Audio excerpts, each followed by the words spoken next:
Storm 101 here. Today we'll be taking a look into your January 2020 forecast. Yes, our new year is just right around the corner, and it's now about time to release my January 2020 forecast. Now, January looks to be a difficult month to forecast as of right now.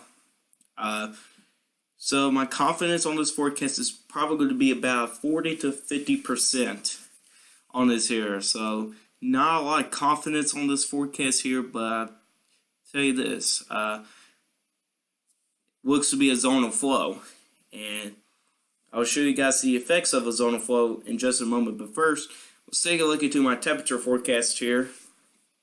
As you can see here, the parts of the northwest and pretty much across the north, it's going to be slightly below average. If you see down there in the south, and portions of the central United States looking to be slightly above average with those temperatures, and even a couple pockets of above average. There's a portion in Texas, and also as well as both to Florida and a couple of those adjacent states there.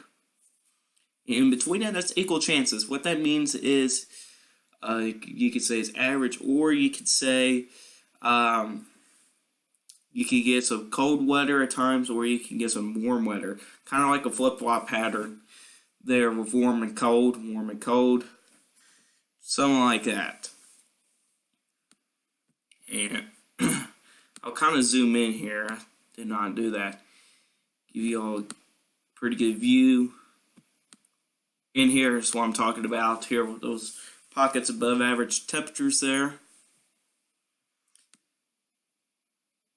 And let's go ahead and move on to our precipitation forecast here. So we're going to start off with the northwest here.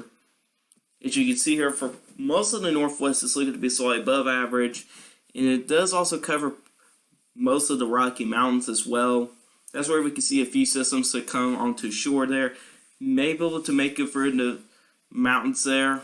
Maybe about as far as Wyoming. There, you can see most of the northern plains looks to be equal chances there.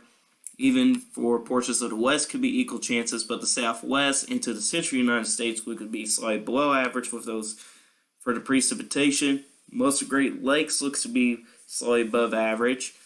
You can see here, there's a pretty good swath of slightly above average precipitation area. Now, there could be upgraded needed anywhere from Mississippi, Alabama, up into Pennsylvania, but we'll see about that. It seems like we'll have a little bit of a tropical jet stream kind of come through there, where we can have system after system come through there up and into the northeast there. You can see here, and there's some portions of the southeast there which have equal chances there. We'll zoom back out there, give y'all a good view for a moment, and let's move on into my overall forecast here. As you can see here already, there's a good chunk of the United States is average. Basically what that means is basically your typical winter here for those average temperatures. Oops, wrong button. So we'll start off with the northwest here. You can see there around Washington, Oregon, Idaho, portions of Montana. It could be wet, and there will be some mountain snow along with that as well in those mountains. The white here, which extends from the west coast of California all the way into portions of near around the Great Lakes, be average. That dark blue there, that's going to be probably some snow chances up there in those northern plains there. As we can see a zonal flow, you're going to have a few systems to come by that can bring along with chances of snow. In the yellow down around from California into the southern plains, that's going to be dry and mild. In this bright orange type of color, that's going to be mild, and it could be wet at times. The dark green here is wet.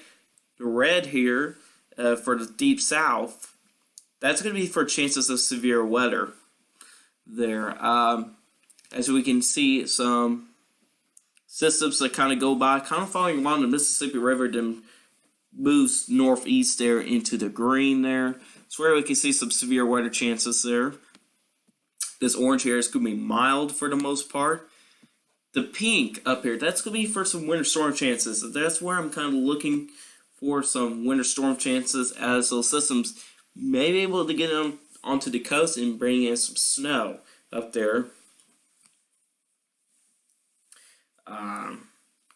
Who knows how many winter storms you all could get. You could probably get 1 or 2 this month here, but I cannot really predict that. But it is a possibility there for maybe for a winter storm in January. And here's the overall view. And again, the confidence is going to be about 40 to 50% on here. The model's been going back and forth on things here. There's been a little bit of troughing across the north, while there's going to be some ridging in the southeast there. And most of the south, there's going to be warmer than average temperatures. And kind of between that, it's going to be average. And models are also been predicting models to hit on shore in the northwest there. That's why it says wet with even some mountain snow. That dark green there, there's a good agreement for above average precipitation there. So mainly going to be wet there, and in the pink there, that's where I believe there's going to be some cold air. Just enough cold air in place for some winter storms. You have the moisture with it. You get some snow up there, and that could be a winter storm up there or 2. So yeah, guys, I've got for you guys today. Hope you guys enjoyed this January 2020 forecast. If y'all did like this forecast, hit that like button. If you really do like my channel, hit the subscribe button. Hit that bell notification so you never miss an upload. If y'all guys got questions about this, you could put in the comment section down below. I answer you guys' questions. I'll see you guys in the next video. Goodbye.